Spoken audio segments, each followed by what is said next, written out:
I'm Sherry Jonas, and this is Launch, a podcast that offers parenting tips for raising adult children and building better relationships with them. On today's episode, I have a very special guest. Elaine Uskoski is an award-winning, internationally recognized speaker who specializes in raising awareness about video gaming addiction. Her journey into this field began in 2014 when her youngest son, Jake, developed a severe gaming addiction while away at university, a crisis so serious it nearly cost him his life. With a background in social services and holistic health, Elaine created a personalized recovery plan that helped Jake heal. And that life-altering experience became the catalyst for her work as a parenting coach, helping other families who are dealing with their children's compulsive gaming behavior. She's the author of 2 impactful books, Seeing Through the Cracks and Cyber Sober, a caregiver's guide to video gaming addiction. Elaine has been featured on many major media outlets and most recently received the Silver Award in Therapy and Counseling for her outstanding work dedicated to video gaming addiction at a global summit for women in business. I am so pleased to have Elaine here with me in person, and I can't wait for you to hear what she's gone through, what she's learned, and how she can help, especially if you're worried about your child's video gaming habits. This episode could be your wake-up call, or maybe there's someone you know who needs to hear this. Remember to hit the subscribe button so you never miss an episode. Let's get started. Elaine, welcome to Launch. Thank you. I am thrilled that you are here. And I actually only met you not that long ago. We had the good fortune of being introduced. I knew instantly that I wanted to have you on this podcast. Thank you. I think the work that you're doing, raising awareness about video gaming, is incredible. And I really want parents to know the truth about this addiction or potential addiction. This is such an important topic. And the fact that you experienced it firsthand with your son makes you such a compassionate parenting coach. So I want to get right into your story. Tell us what happened with Jake. And how did you first realize that it was serious? Yeah, I had inklings that Jake was gaming too much. I would say between first and second year university, when he was home that summer. He'd come home from university excited. He told us he had a great year. He passed everything. And he took us out for a celebratory dinner and paid for it. My husband and I thought he was doing great. We were happy for him. And he had a part-time job that summer. So he was working late in the evenings. He was a dishwasher at a restaurant. And then he'd sleep in and then he'd spend the rest of his time gaming. And I did approach him at one point and said, I think you need to get a second job. You're just spending way too much time gaming. And he got very angry with me because he was in a co-op program at university. And he said, this is going to be my last free summer. I'm either going to be in co-op working or I'm going to be in school in the summers. I just want one last summer to play. And my gut instinct said to say no, but my husband talked me into just letting it go. Just give him the summer. And it turned out it was all a lie because he'd already lost his co-op. We didn't know that he had failed 3 classes in first year. He didn't tell us. And so he returned in second year, and then I really didn't hear much from him. And if I text, I'd hear from him at 3:00 in the morning. The odd time that I visited or he visited home, he smelled funny, like he didn't smell good. His teeth, his dental health wasn't good, and he was wearing braces at the time. So I would say to him, Jake, you probably need to take better care of your teeth, so you want these braces to work. And he looked like he was starting to lose some weight. Of course, he had answers for everything, as addicts do. They cover their tracks. And it was, second year is harder. And I'll shower more often. I'll eat better. And, and he's answering me at 3:00 in the morning because he's working on an assignment. But my gut said something was not right. I just couldn't put a finger on what it was. And then on October 31st, 2014, after he'd been in second year for 2 months, I received an SOS email from him. And he wasn't admitting that he had a gaming addiction, but he was admitting that he'd been up in the night gaming, and he was sleeping in the day, and he hadn't attended classes for 2 months. And he was talking about how he got backed into a corner where he'd made a late payment for registration. And so he got deregistered, and then he kind of spun it out of control and didn't know how to fix the problem. And then the university caught up with him 2 months later and said, you can't live in residence. You're not even a registered student. Either you call your parents or we will.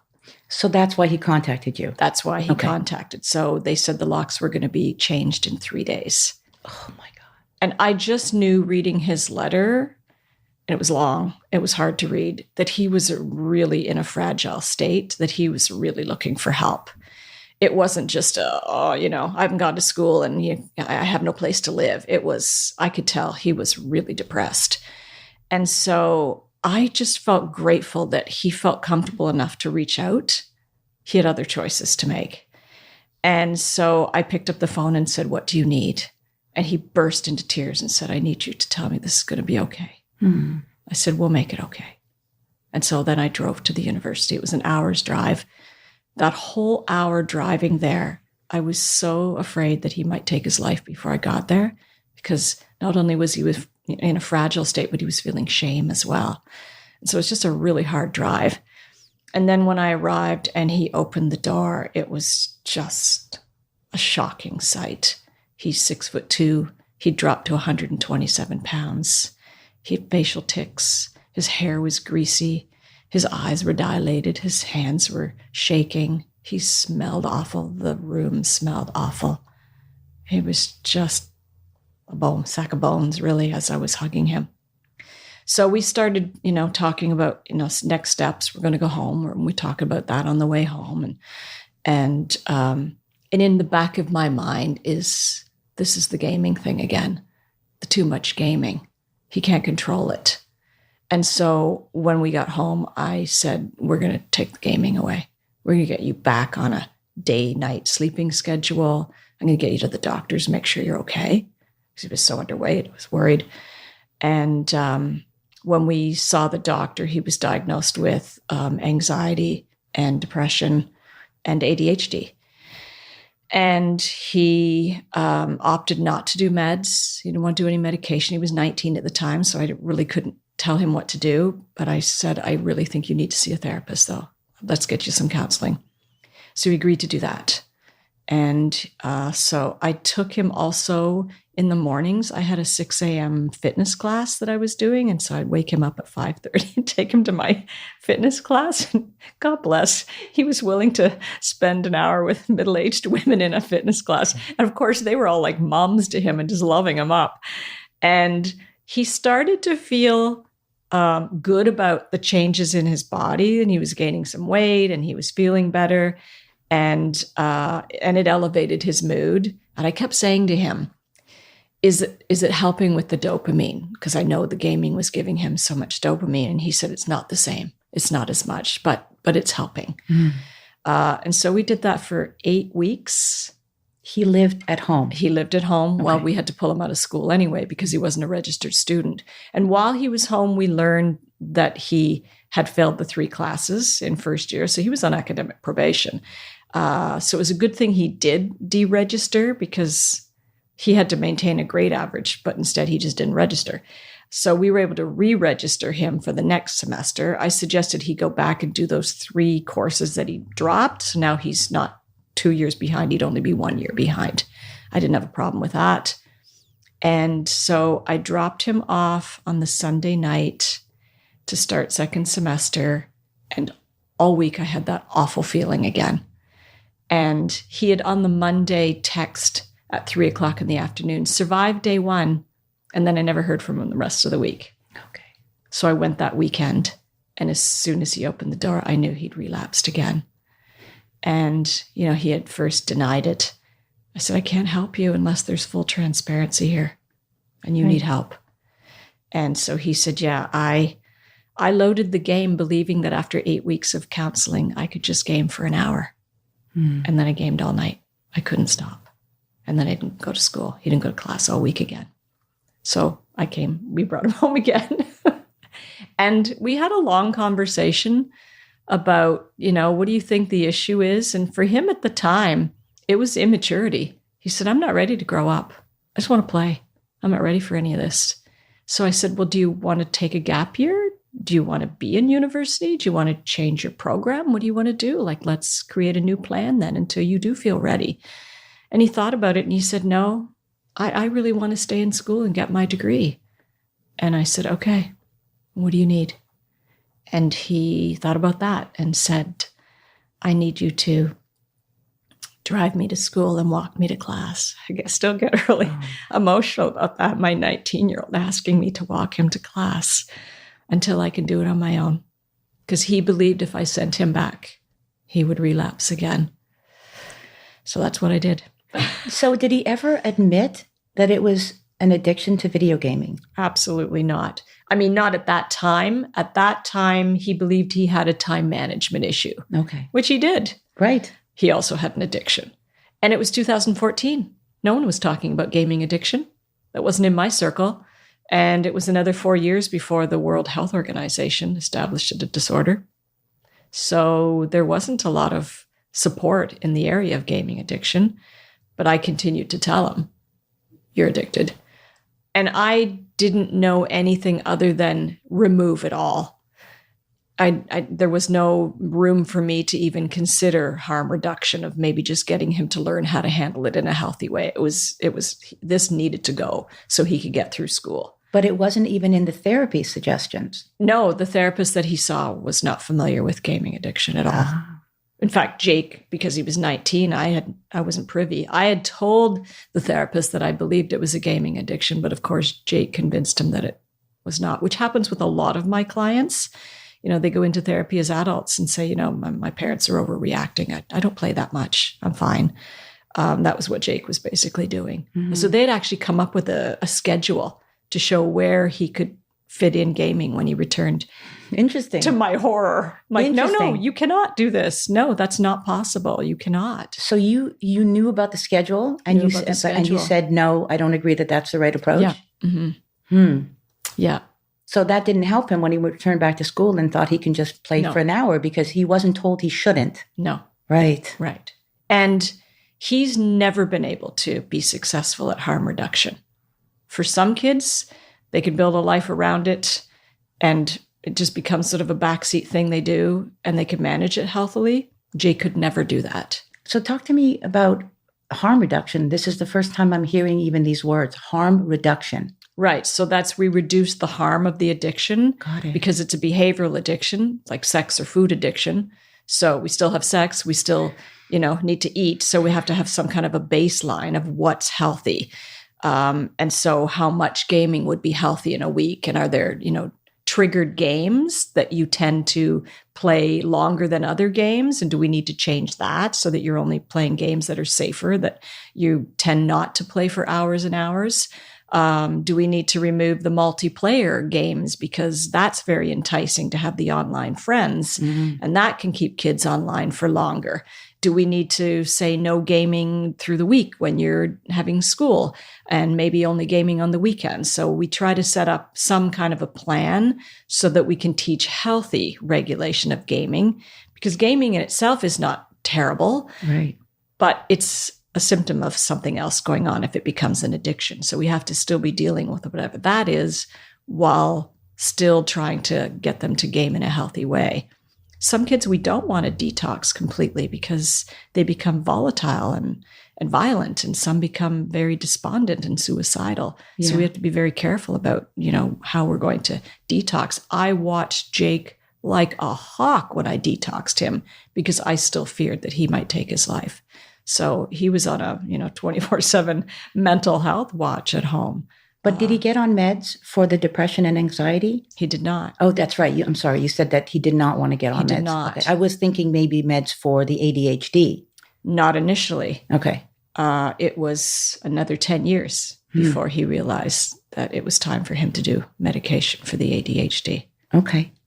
So what are the early warning signs that parents miss or dismiss? And I'm talking about the red flags that say that this is more than just a hobby. Right. Yes. So that's children who compulsively talk about gaming. Even when they're not gaming, they're thinking about it. They can't wait to get back to the game. They stop doing other activities in their life. They stop spending time with friends in person. Their grades will slide. Grooming often gets dismissed as well. They have withdrawal symptoms when you take the games away. Temper tantrums, a lot of meltdowns we see. They are spending hours and hours and hours, of course, and not doing all of the other things they should be doing. They shirk their responsibilities. Sometimes they give up jobs. Sometimes they lose jobs. And they don't care about their interpersonal relationships anymore either, or family relationships. Mm-hmm. A lot of my clients will be locked in bedrooms not locked literally, but they will lock themselves into a bedroom and just be there for hours and hours and hours and barely come out to even eat.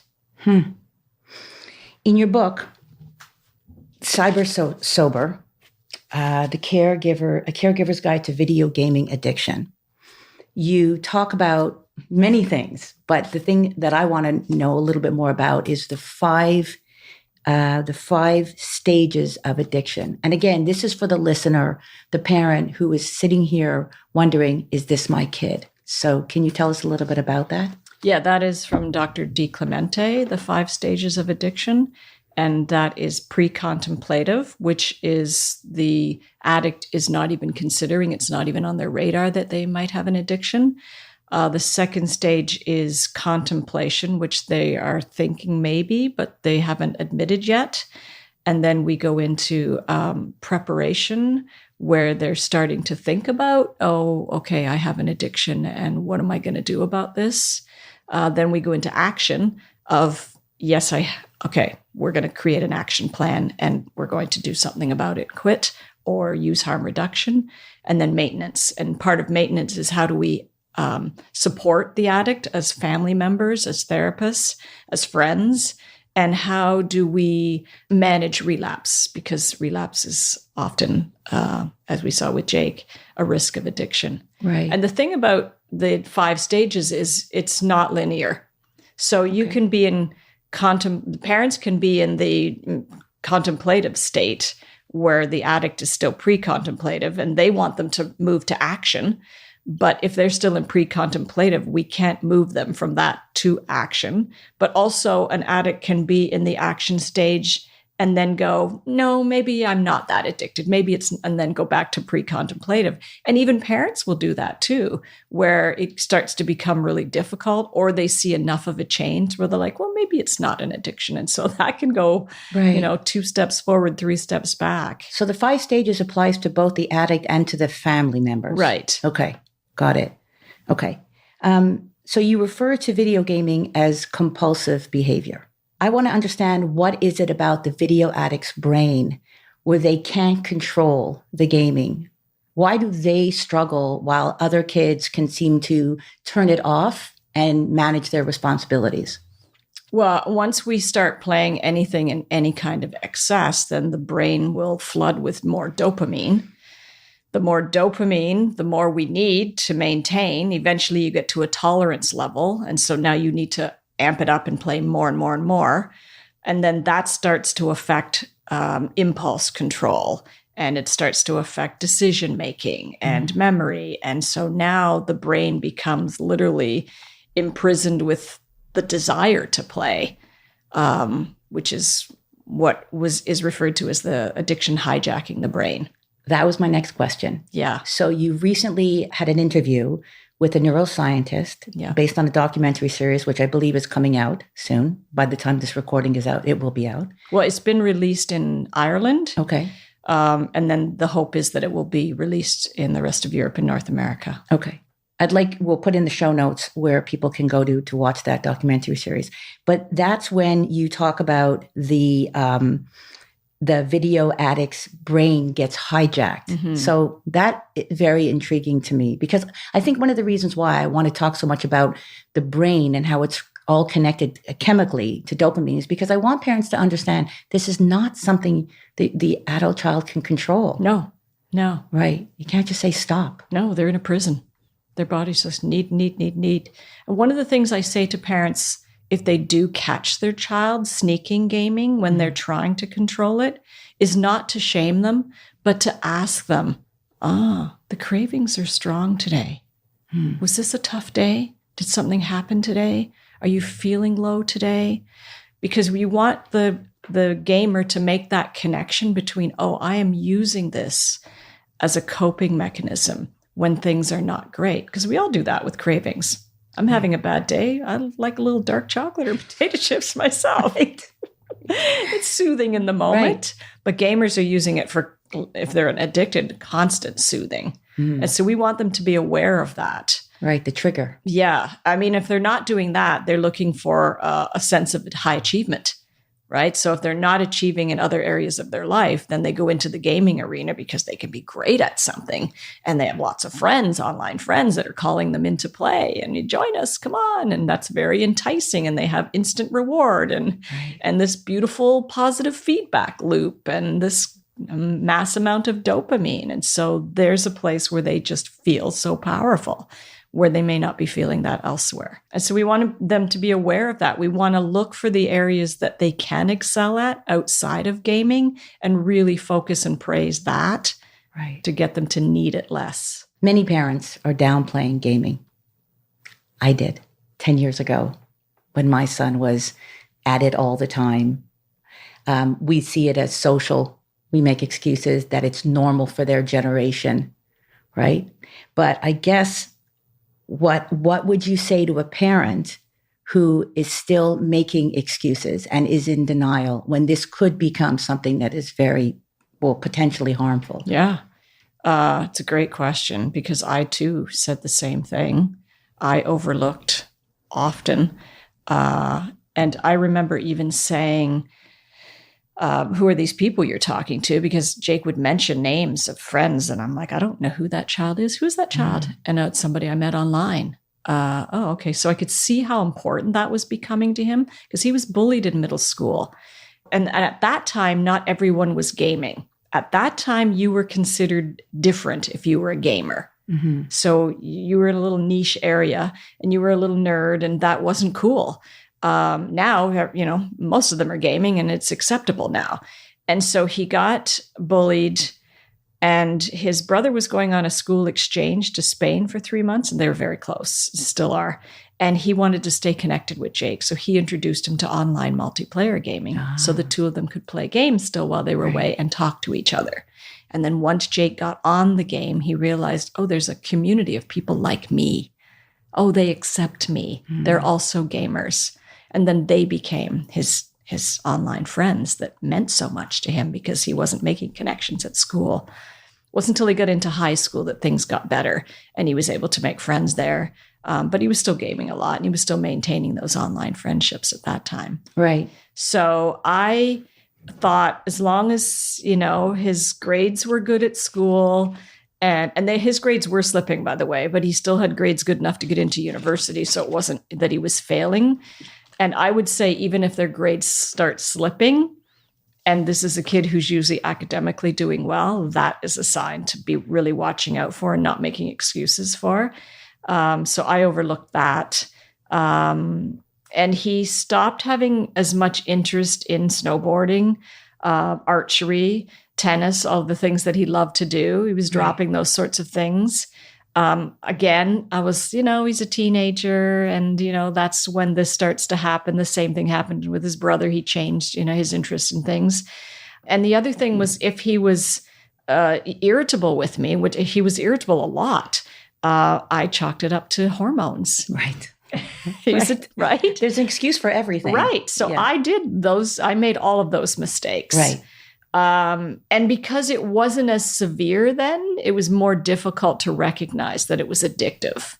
It wasn't until the excessive weight loss and then not attending classes and, walking away from something that he was really interested in, which was his university studies. That's when it was very obvious there was a problem. And so we have to be really paying attention. To me, the most important thing is our kids' mental health. And are they struggling? He didn't want help with the bullying, Snitches get stitches. That was the whole attitude of, and I'd asked, do you want some help? Mm-mm. Right. But I probably should have gotten him some other supports in that time and not just sort of let him handle that on his own. Certainly shouldn't have let him handle it with online friends. Again, we did not see any of that coming at that time. So I think we have to recognize that if you've got a child that's vulnerable, if you've got a child that's neurodiverse, because a large percentage of my coaching clients have ADHD and some have autism, they're at very high risk, as we learned with Jake. If you've got a child struggling with anxiety or depression, if they're having difficulty making friends, if there's issues in the home, if they're in a split family and there's issues there, those are kids that are going to be really vulnerable, just like those are kids that are vulnerable to predators. They're also vulnerable to addiction. Right. And getting those online friendships that give them that warm feeling that they're not experiencing outside of that. So let's talk about neurodiversity and how that, because there is more and more of a connection, right? As we talked about earlier. There's a huge correlation. So for the listener who knows about neurodiversity, first of all, we can talk about it for just briefly to explain what a neurodiverse brain is versus a neurotypical brain. And then the connection, because if there's neurodiversity, then we're talking about ADHD and the comorbidity with other, addiction. So if you want, I'm talking about it, but I want you to talk about it. Yeah, I mean, neurodiverse would be those in the category of ADHD, those on the autism spectrum, those in the dyslexic spectrum as well. Their brains work differently than a neurotypical. Routine does not come easy for them. Executive functioning skills like organizing, good study habits, note-taking, their working memory, those are all problems for people with ADHD. And with autism, there's often the need for rigidity and the repetitiveness. And so they find that very enticing with gaming. They often have social issues, so the online friends become important to them as well. So with the ADHD brain and gaming is a huge dopamine hit. If their ADHD is not being well managed, if they're not medicated, if they're not working with an executive functioning or ADHD coach and they're still struggling, then that dopamine hit's going to be important to them. Also, that arena of high achievement is because they often struggle with school. It allows their brain to operate at 110%, which is where they're happiest, under pressure. Gives them that positive feedback loop they need because they're usually very sensitive and usually very kind little souls. And they get instant reward. So for someone with ADHD, instant reward is super important. Right. So it's a perfect storm for them. Right. Really perfect storm. And so I would say 98% of my clients are ADHD. And when we start to look at managing that in a healthier way and getting them to understand how their brain works, what I find often is you get the diagnosis, you get the medication, but there's not always a lot of support material and not a lot of education. And I'll often ask my clients, do you understand how your ADHD brain works? And like, nope, they have no idea. All they know is it's a struggle and they're different than everybody else. And that's not comfortable for them. So, lots of education, getting them the supports, getting parents to understand also that if you have a neurodiverse child, they need to be parented in a different way. And that's important for parents to understand and learn as well. So we work on all of those pieces. So when you take a video gaming addict and they get tested for ADHD and they get on the meds, do you see a reduction in their gaming once they're being treated for the ADHD? Is there that kind of correlation? Parents will notice a difference in their disposition, and they'll notice that they can focus better with school, but the medication's not enough. Right. They still have weak executive functioning. And how do we help them learn how to time manage? How do we help them with executive functioning? How do we strengthen that? How do we help them connect with friends socially? So there's a whole lot of pieces to the puzzle that have to be put together, and it's not just about medication. Right. I just recently spoke to a client who said, yeah, the medication helps me focus somewhat, but I don't think it's enough. It's not. It's not enough. It wakes up those sleepy parts of the brain. That's helpful. But then now what do we do? Because you've been in a holding pattern of behavior that hasn't worked for you. Right. And how do we shift that so that you can work with your ADHD limitations and strengthen those executive functioning skills? Right. A lot of kids that I work with who are ADHD sit in such shame because they've been told they're lazy and unmotivated.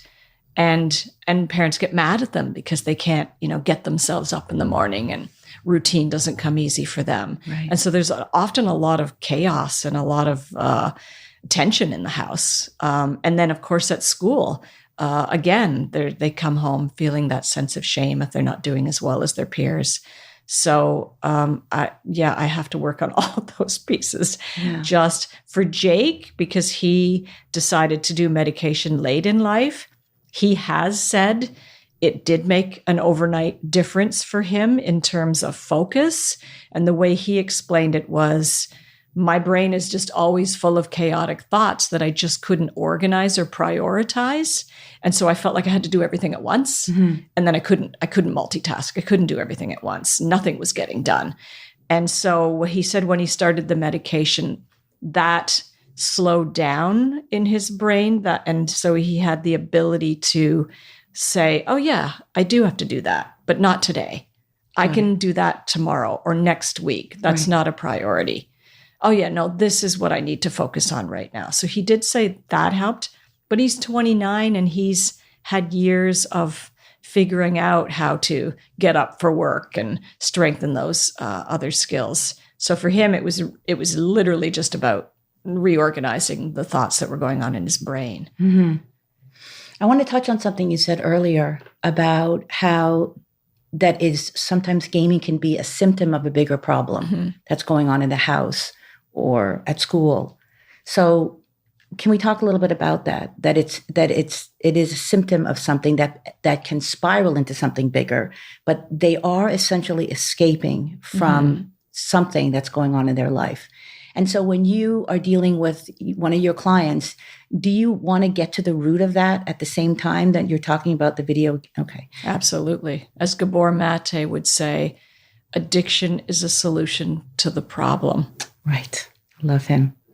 It is not the solution. It's an unhealthy solution to the problem. Right. But yeah, you're trying to fix something else by either escaping or getting that warm, fuzzy feeling from all those online friends and from those accolades that you get from gaming that you're not getting somewhere else, especially if you're struggling socially or academically, or things are not great at home and you're not getting along with your parents. A lot of kids I have are in their rooms gaming so they don't have to listen to the chaos that's going on in the house. And that's not just chaos that's coming from parent tension. There can be a disabled child in the house that's extremely disruptive to the family, and they're escaping from that as well. Right. I mean, there's all kinds of, there could be, addiction in the family, and that can be creating some problems that they're just in their room quietly gaming so they can cancel out the noise and they don't have to think about or listen to this. Right. What are some proactive steps that you can suggest to the parent that is beginning to think that there might be a problem? Or rather, what are some healthy limitations? So I don't, it's like we said, there's not necessarily anything wrong with it as long as it's within normal, amount of time and it's not interfering with their life. But if I want to make sure that this doesn't happen, and I don't want to take the gaming away from them, what are the proactive steps? What can we do to set those healthy limits? For me, the approach was always empathy. I knew he didn't want to be addicted. No one wants to be addicted. He wanted to make me proud like every other child. I'd be looking at, why are they not feeling that? Why are they not feeling that they're making you proud or even making themselves proud?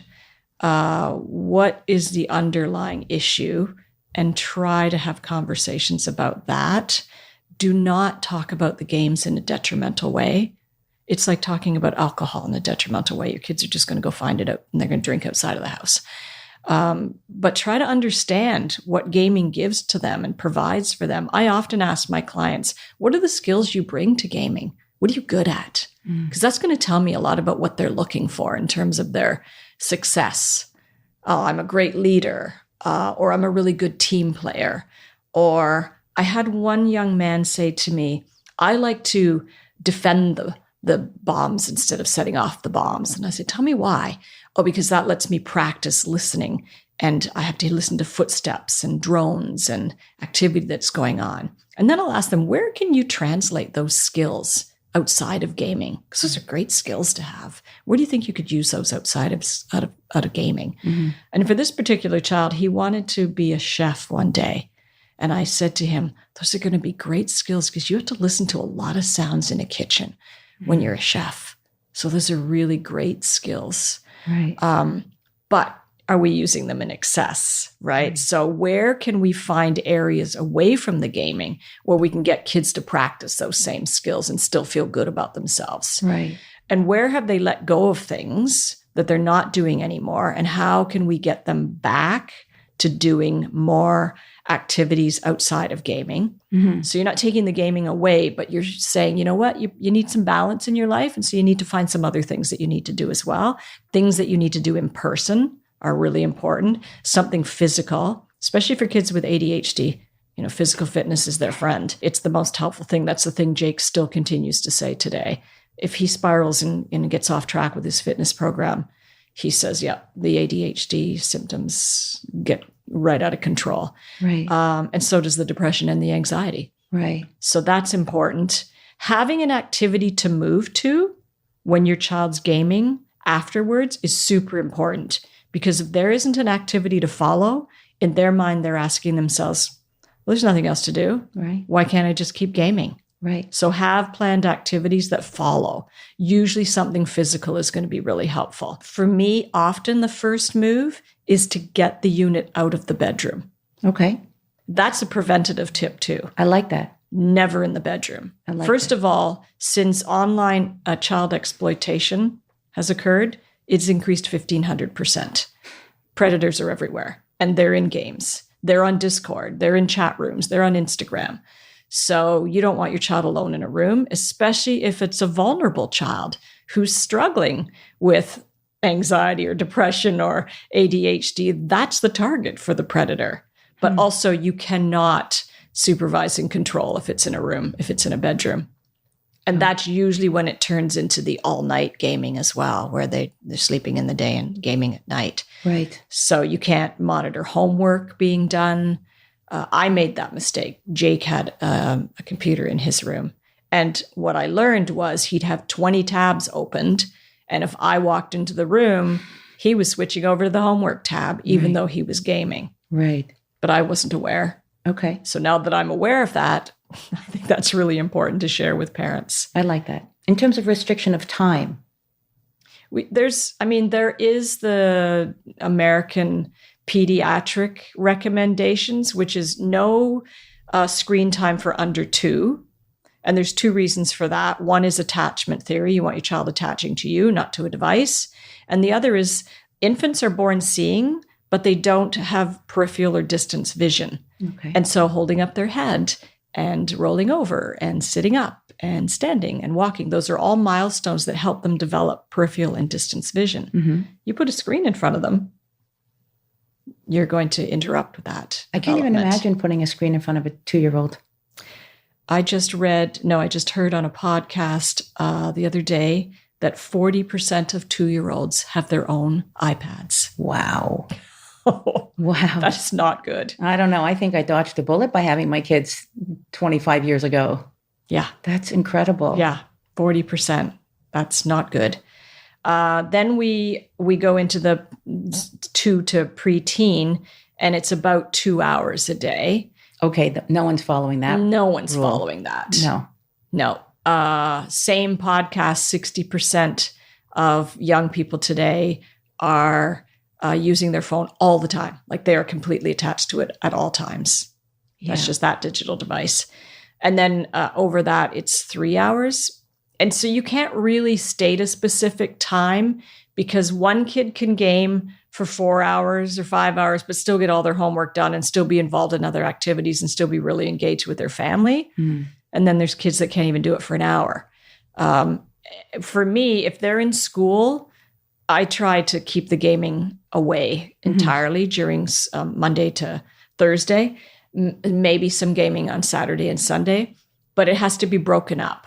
So if you're going to give them 4 hours of gaming on a Saturday, maybe 2 hours, and then they go do something physical and they're busy and they have lunch and we do something else, and then they can have 2 hours. Break it up and make sure there's always an activity to follow.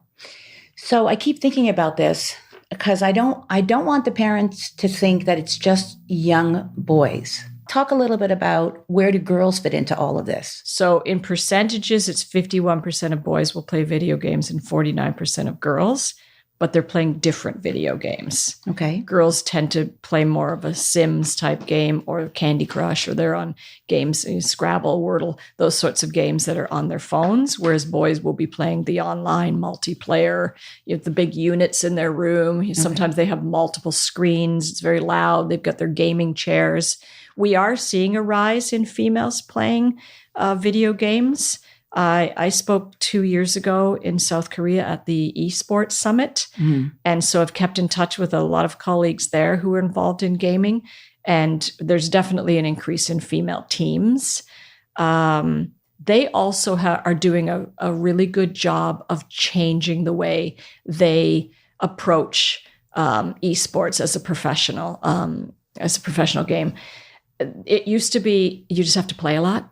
You just have to play hours and hours and hours and hours and hours. And that was not, we realized that's the worst thing. That was creating the addictions. And so now they have coaches and they set up, physical fitness breaks. And there's even a research study in Australia right now where they're looking at how the menstrual cycle affects female gamers when they're competing. Wow. And how we can work around to help them with that. So for sure, there's an increase in females. There's also a friend of mine who is in the esports industry that works on the online bullying, because there are words that trigger females that males are not familiar with.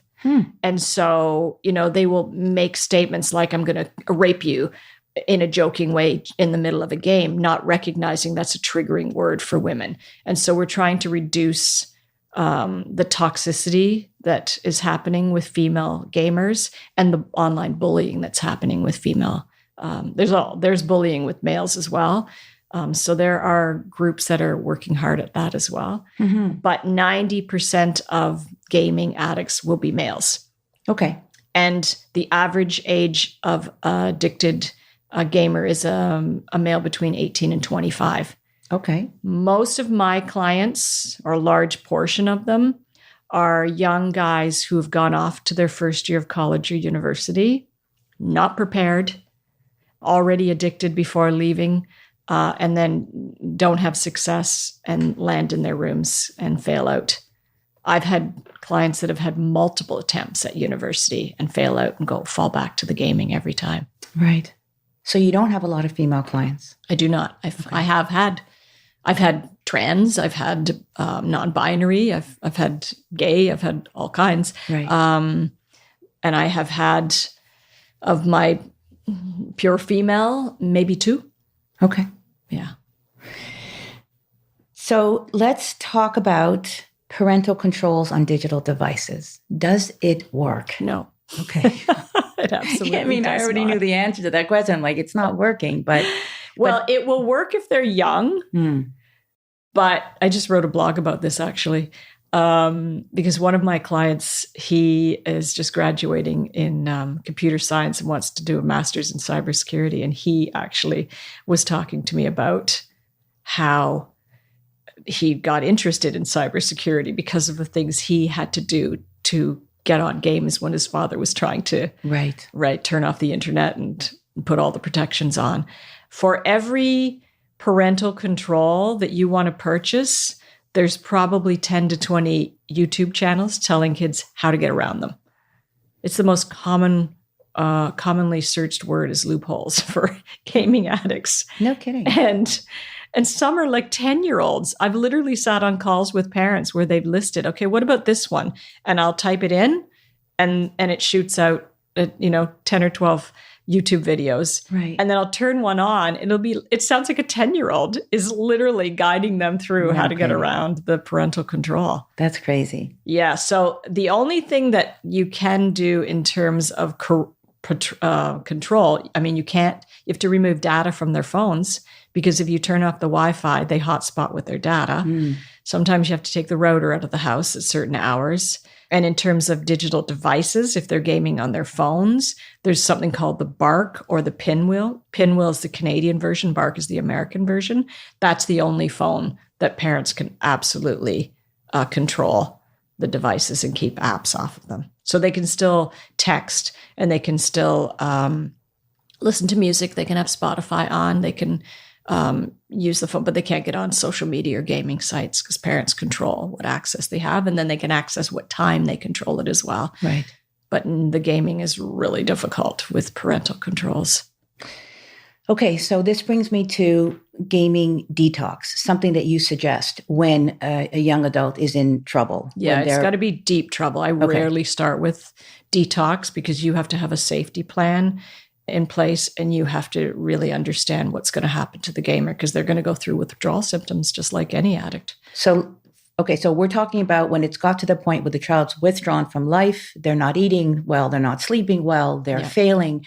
That's the point where you got to do gaming detox. Yes. So talk to us about what does that look like? And we usually start with 30 days. Okay. 90 days is the perfect amount of time for addiction to be detoxed. That would mean removing phone as well because they can game on their phones. And parents always say to me, well, they won't game on their phones. That's not as exciting. That's like saying to a heroin addict, well, they don't do pot if we take heroin away. They'll game on their phones. They always do. And yes, it's not as exciting, but it's still a dopamine hit and they're still addicts. So yeah, we remove everything. We start with getting them on a regular sleep cycle because they're basically in jet lag. Often they're 12 hours behind because they're gaming all night, sleeping all day. We watch them really, really closely for the first 5 to 7 days. That is the most dangerous time when they can become extremely depressed and suicidal or want to self-harm. And they can also become very volatile and violent. So generally we leave them be if they're irritable and having tantrums and miserable and don't want to speak to us. That's okay. Let them go through that. Just be calm yourself and be on alert, be watching for signs that, this is going the other way. Usually by the second week after they've been detoxed, they're lonely. We're human. We need connection. Right. They start coming out of their rooms. They start talking a little bit. Parents will usually tell me at the 2-week mark, oh, the child I know and love has returned. That's my boy. He's back again. And then they give it back often at the 2-week mark. That's the worst time to give it back. We want to see consistency with that. And then we want to be re-engaging them with other things outside of gaming and make sure they're fully engaged and feeling better and recognizing that this is much better not having the gaming in their life before we would even consider returning it in small doses. So the first week or so or two, you're not actually trying to get them out of their room and get them into an activity. You're just leaving them alone. Yes. They're miserable. Right. And they have a right to be. They're going through withdrawal symptoms and they're not going to like this. It's forced often. And that's okay that they don't like it. And we want to recognize that and validate that. Right. You know what? Yes, I can see this is hard for you. And that's what I always said to Jake. I can see this is hard. What do you need? What can I do? What kind of support? And if it was nothing, it was nothing. Sometimes he just needed to rant. Sometimes he just needed a sounding board and just rant about how he felt. Sometimes when he was at university and I felt like he was spiraling, sometimes he needed me to go get him and bring him home. So whatever he needed, I would just ask, what do you need? What do you need? And I know this is hard. We're not going to change it. I just recognize for you that it's hard and I'm here to support that. Anything digital is removed. Right. For Jake, he got severe headaches. He was very agitated. Well, that's the dopamine. Yeah. Got it. Yeah. And that's why I got him involved in fitness and healthy eating immediately. Right. I got to counterbalance this somehow. Mm-hmm. But he was very irritable. He got more depressed. He was lonely. And he was grieving. He'd lost all his online friends suddenly. He had friendships. He wasn't making those at university.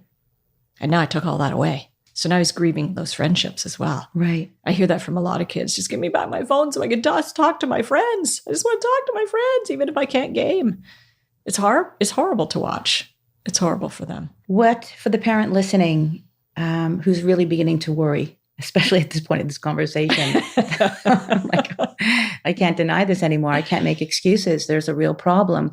What do you urge them to do? What's the first step that a parent can take knowing that this is a problem? I would get yourself some support and not do it on your own. It's hard to do on your own. I did a lot of it with Jake on my own, and it took a lot out of me.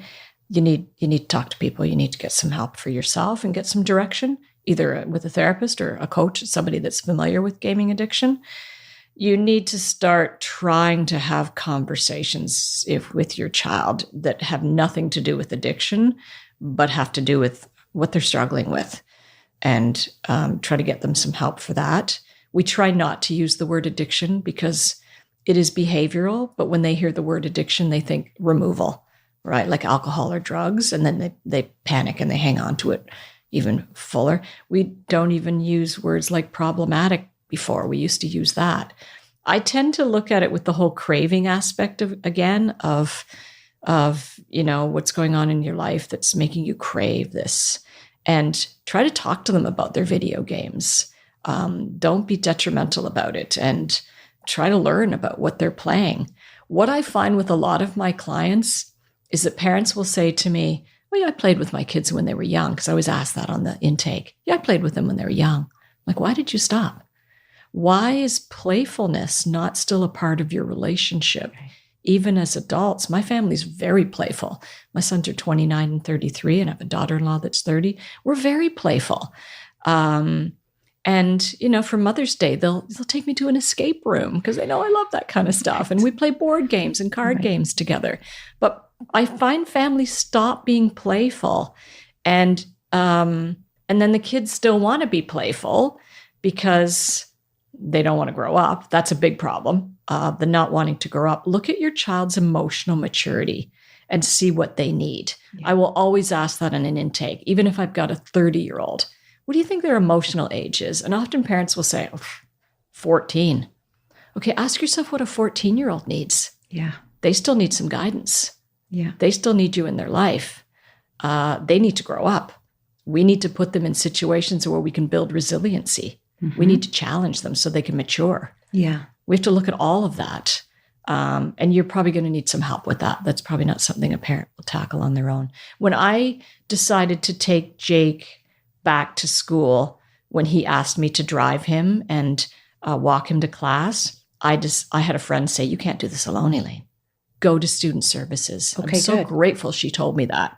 So I did. I went to student services and they were amazing. He was in a campus residence that was a 13-minute walk from school. So it was really easy for him to isolate. The first thing they did was move him back onto campus. They gave him a therapist and a special needs advisor. And okay, so this is huge.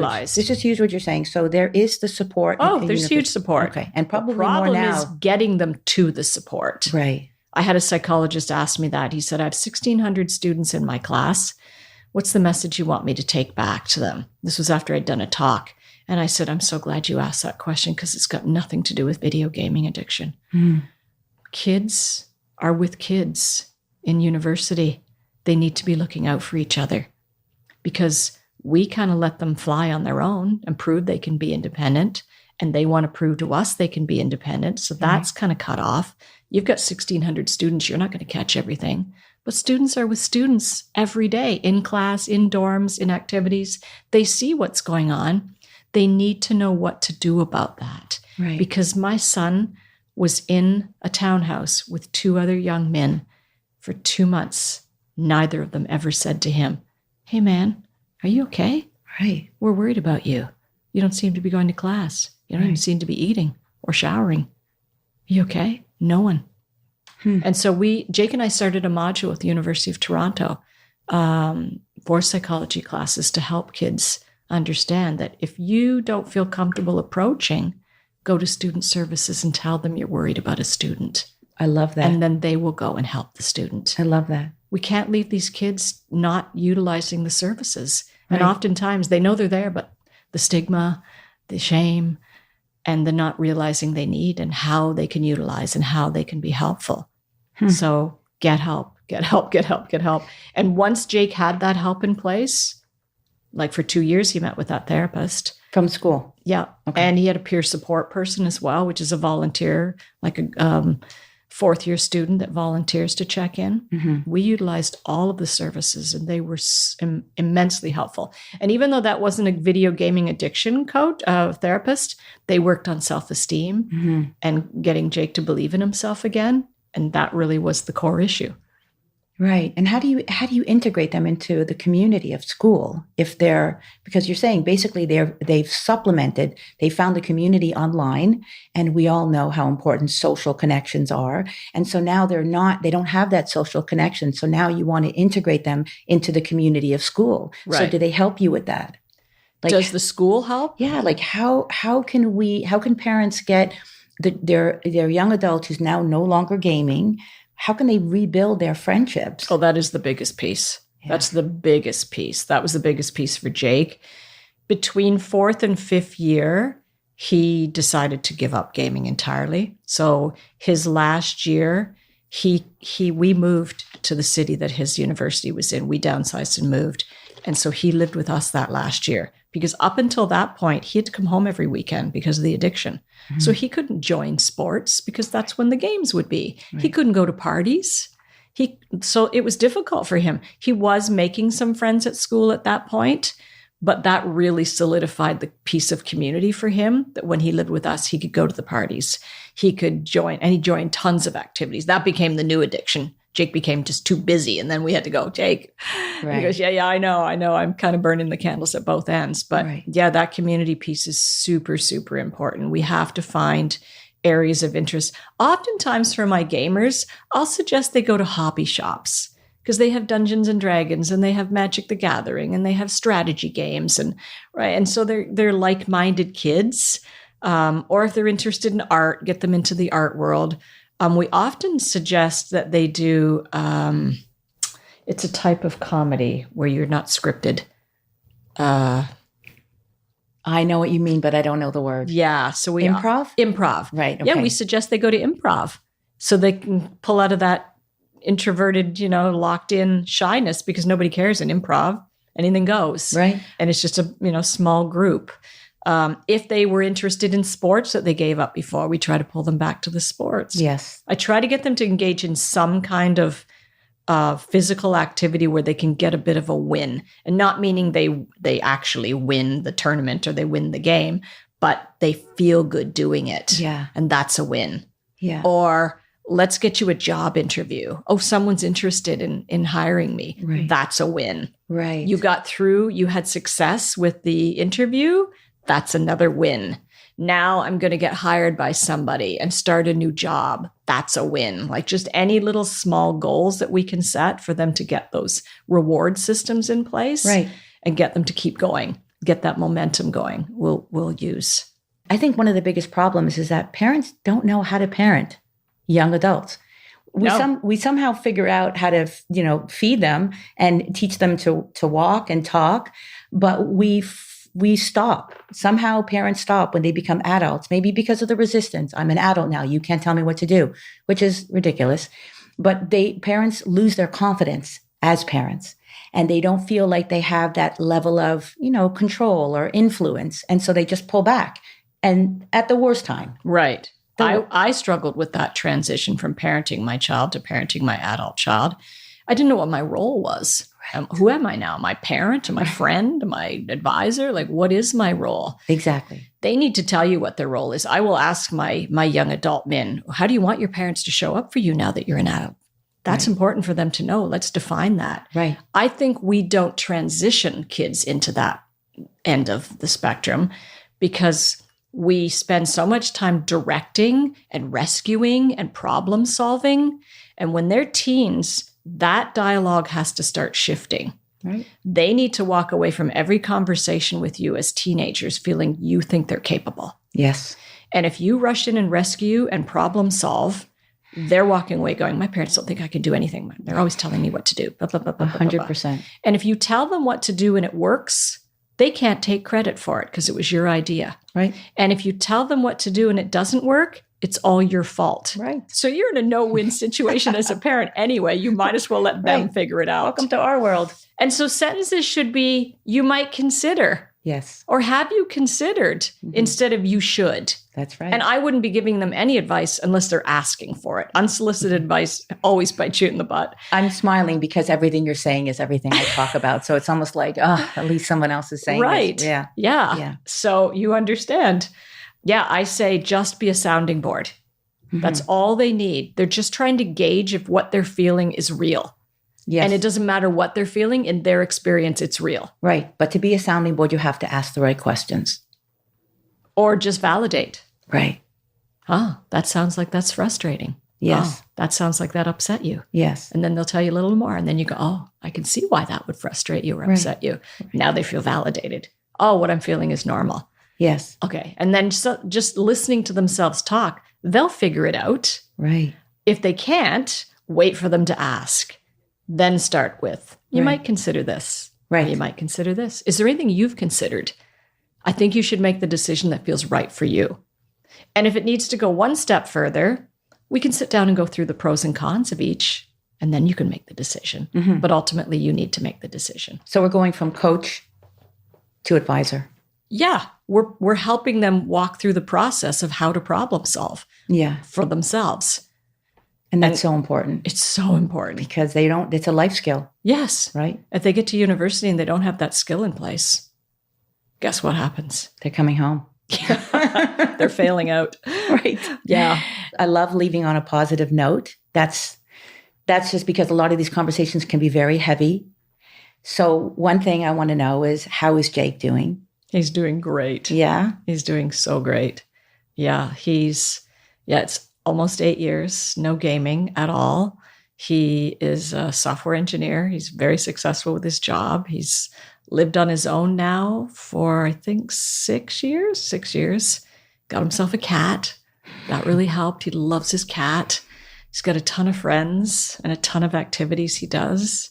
But he's doing really, really, really well. Oh, that's good to know. And he's 190 pounds. No, that's a marker for anything. That's a huge marker. We still talk about that. 127 was scary weight. And the second positive note I want to leave on is, what are the chances for any parent who's wondering, what are the chances for recovery? If you want to do the work, great. Oh, good. Yeah. For me, I surrender to the outcome. I'm going to give you the same service that I give everyone else as a coach, and you're either going to do the work or you're not. Right.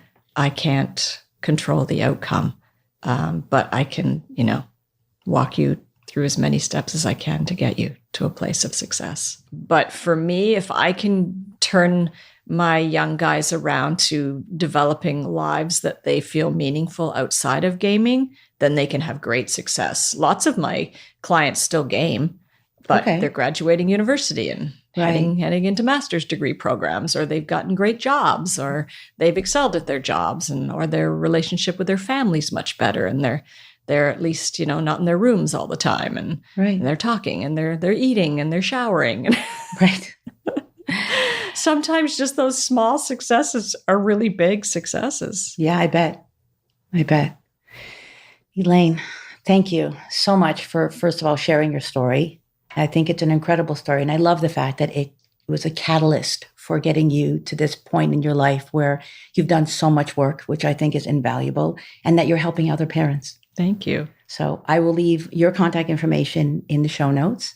And I really hope that parents reach out to you, because I think that you will do a world of good for them and for their young adults. Oh, thank you so much. So thank you. I hope today's episode gave you valuable insights and actionable steps that will help you guide your young adult to launch successfully into adulthood. If you found this topic helpful, feel free to leave a comment and hit the subscribe button so you never miss an episode. Leaving a 5-star review helps us reach more parents who are dealing with the same issues. And if there's something you want to ask me, I invite you to join Launch Advice, my weekly publication where I answer one question from parents just like you. It's free advice that will appear in your inbox probably when you need it the most. Just click Launch Advice in the show notes and don't forget to email me your confidential question. And remember, no one ever said parenting is easy, especially when you're raising an adult. Talk to you soon.